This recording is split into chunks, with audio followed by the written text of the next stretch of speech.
Hi praise the lord. నా పేరు Anand. Welcome to the scripture together YouTube channel. ఈరోజు మనము అపోస్తలుల కార్యములు 11వ అధ్యాయాన్ని కలిసి చదువుకుందాము. మీ దగ్గర బైబిల్స్ ఉన్నట్లయితే దయచేసి వాటిని తెరిచి చదవండి. ఒకవేళ లేనట్లయితే స్క్రీన్ మీద వాక్యం వస్తుంది, దాన్ని చూసన్నా చదవాల్సిందిగా కోరుచున్నాను. అపోస్తలుల కార్యములు 11వ అధ్యాయము. అన్యజనులను దేవుని వాక్యం అంగీకరించిరని అపోస్తలులను యూదయ యందంతటనున్న సహోదరులు వినిరి. పేతురు యెరూషలేమునకు వచ్చినప్పుడు సున్నతి పొందిన వారు, నీవు సున్నతి పొందని వారి యొద్దకు పోయి వారితో కూడా భోజనము చేసితివని అతనితో వాదము పెట్టుకొనిరి. అందుకు పేతురు మొదటి నుండి వరుసగా వారికి ఆ సంగతి ఈలాగు వివరించి చెప్పెను. నేను యొప్పే పట్టణంలో ప్రార్థన చేయుచుండగా పరవశుడనైతిని. అప్పుడొక దర్శనము నాకు కలిగెను. అది ఏదనగా 4 చెంగులు పెట్టి దింపబడిన పెద్ద దుప్పటి వంటి ఒక విధమైన పాత్ర ఆకాశం నుండి దిగి నా యొద్దకు వచ్చెను. దాని వైపు నేను తేరి చూచి పరీక్షింపగా భూమి యందుండు చతుష్పాద జంతువులను, అడవి మృగములను, ప్రాకెడు పురుగులను, ఆకాశ పక్షులను నాకు కనబడెను. అప్పుడు పేతురు, నీవు లేచి చంపుకొని తినుమని ఒక శబ్దము నాతో చెప్పుట వింటిని. అందుకు నేను, వద్దు ప్రభువా, నిషిద్ధమైనది అపవిత్రమైనది ఏదియు నా నోట ఎన్నడూనూ పడలేదని చెప్పగా, రెండవ మారు ఆ శబ్దము ఆకాశం నుండి, దేవుడు పవిత్రము చేసినవి నీవు నిషిద్ధమైనవిగా ఎంచవద్దని ఉత్తరమిచ్చెను. ఈలాగు ముమ్మారు జరిగెను. తరువాత అదంతయు ఆకాశమునకు తిరిగి తీసుకొని పోబడెను. వెంటనే కైసరయ నుండి నా యొద్దకు పంపబడిన 3 మనుష్యులు మేమున్న ఇంటి యొద్ద నిలిచి ఉండిరి. అప్పుడు ఆత్మ, నీవు భేదమేమీ చేయక వారితో కూడా వెళ్ళుమని నాకు సెలవిచ్చెను. ఆ 6 సహోదరులు నాతో కూడా వచ్చిరి. మేము కొర్నేలి ఇంట ప్రవేశించితిమి. అప్పుడతడు, నీవు యొప్పేకు మనుషులను పంపి పేతురు అను మారుపేరు గల సీమోనును పిలిపించుము.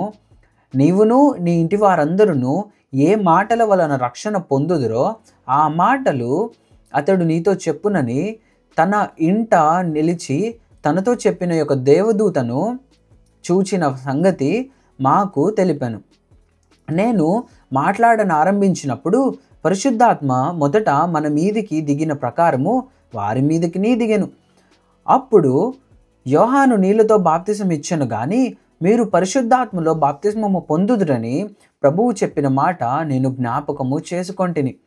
కాబట్టి ప్రభువైన యేసుక్రీస్తునందు విశ్వాసం ఉంచిన మనకు అనుగ్రహించినట్టు దేవుడు వారికి కూడా సమాన వరము అనుగ్రహించి ఉండగా దేవుని అడ్డగించుటకు నేను ఏ పాటి వాడనని చెప్పను.